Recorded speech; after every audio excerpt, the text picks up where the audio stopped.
اللہ تعالیٰ کی عبادت میں جہاں مردوں نے بہت سارے عظیم و شان درجات پائے، وہیں عورتیں بھی ان میں کہیں پیچھے نہیں رہیں۔ اللہ پاک نے انہیں بھی درجات کی بلندی عطا فرمائی۔ انہی میں 2.5 قلندر ہیں دنیا میں، جن میں ایک رابعہ بصری کا نام بھی آپ لوگ بہت اچھے طریقے سے جانتے ہوں گے۔ آج میں آپ کے ساتھ حضرت رابعہ بصری کی زندگی کا بہت ہی خوبصورت واقعہ پیش کرنے جا رہی ہوں۔ امید ہے آپ کو یہ تحریر پسند آئے گی۔ بصرہ میں حضرت رابعہ بصری کے حسن و جمال کی دھوم مچی ہوئی تھی، لیکن جوانی کی یہ دن انہوں نے اللہ پاک کی عبادت میں گزار دیے۔ حضرت رابعہ بصری کے اللہ پاک سے محبت اور عبادت سے آپ کے چہرے پر حسن تھا کہ دیکھنے والوں کی نظریں آپ کے چہرے کا نور دیکھ کر خود ہی جھک جاتی تھیں۔ اس زمانے میں ایک نوجوان نے ان کو قبرستان میں چاند کی طرح چمکتے ہوئے دیکھا۔ وہ نوجوان حضرت رابعہ بصری کو کوئی اور مخلوق سمجھ کر وہاں سے بھاگ نکلا، لیکن اگلے دن جب اس کو وہ چہرہ بصرہ کے بازار میں نظر آیا تو اپنی عقل کو کھو بیٹھا اور رات دن اسی چہرے کے تصور میں رہنے لگا۔ آخر وہ نوجوان جب دل سے مجبور ہو گیا تو لوگوں سے حضرت رابعہ بصری کا پتہ پوچھتے ہوئے ان کے گھر جا پہنچا۔ حضرت رابعہ بصری فرماتی ہیں کہ اپنے دل کے دروازے ہمیشہ کھول کے رکھو، کیا پتہ کس وقت محبوب دل کے دروازے پر دستک دے دے۔ نوجوان نے اپنے دل پر بڑی مشکل سے قابو پایا اور اندر دیکھا کہ چراغ روشن ہے۔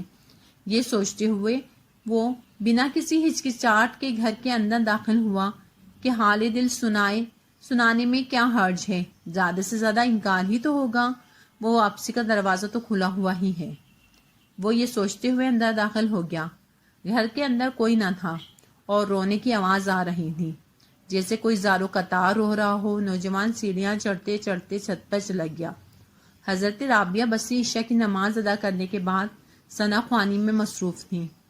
اے میرے رب، سارے ستارے روشن ہو گئے، لوگ سب سو گئے، بادشاہوں نے دروازے بند کر لیے اور محبوب اپنے محبوب سے ملنے کو بےتاب ہے اور میں تیرے سامنے کھڑی ہوں۔ یہ سنتے ہی نوجوان پر سختہ طاری ہو گیا۔ اسی وقت رابعہ بصری نے پلٹ کر اس کو ایسی نظروں سے دیکھا کہ اس کی زبان گونگی ہو گئی۔ حضرت رابعہ بصری نے اس کے پاس آ کر پوچھا، اچھا کیا تم مجھ سے شادی کرنے کی درخواست لے کر آئے ہو؟ اس نوجوان نے ہاتھ کا اشارہ کرتے ہوئے کہا کہ وہ بول نہیں سکتا۔ اس کے بعد حضرت رابعہ بصری نے فرمایا کہ جس طرح تیری زبان خاموش ہو گئی، اگر تم چاہتی ہو کہ تمہارے دل خاموش نہ ہو تو جس راستے سے آئی ہو اسی راستے سے واپس چلے جاؤ۔ نوجوان صرف اپنی آنکھوں سے اشارہ کر کے ہی یہ کہہ سکتا تھا، خدا کی بندی، تیرے مرتبے سے واقف نہیں تھا، مجھے میری زبان واپس لوٹا دے۔ مجھ سے بہت بڑی غلطی ہو گئی، مجھے معاف فرما دے، اور مجھ سے لا علمی میں یہ سب کچھ ہوا، اور غلطی ہمیشہ قابل معافی ہوتی ہے۔ اس کی آنکھوں سے آنسو نکلتے ہوئے دیکھ کر حضرت رابعہ بصری نے فرمایا، نوجوان، اگر تم میرے ساتھ کوئی زیادتی کی ہوتی تو میں تجھے معاف کر دیتی۔ میں نے خود کو اپنے اللہ کے حوالے کر دیا ہے، اور اب یہ میرا نہیں بلکہ تیرا اور میرے رب کا معاملہ ہے، اور اگر تم معافی مانگنی ہے تو میرے رب سے معافی مانگ، اور اگر تم نے سچے دل سے معافی مانگی تو شاید اس بہانے اللہ پاک تجھے دوبارہ آواز عطا فرما دے۔ یہ فرمانے کے بعد حضرت رابعہ بصری نماز کے لیے کھڑی ہو گئیں۔ وہ نوجوان رونے لگا اور سجدے میں گر گیا۔ سجدے کی حالت میں ہی وہ بے ہوش ہو گیا، اور جب ہوش آیا تو زبان واپس بولنے لگ گئی تھی اور توبہ توبہ کر رہی تھی۔ شاعر نے بھی کیا خوب کہا ہے، زباں بولی نے میں وہ تاثیر دیکھی، بدلتی ہوئی ہزاروں کی تقدیریں دیکھیں۔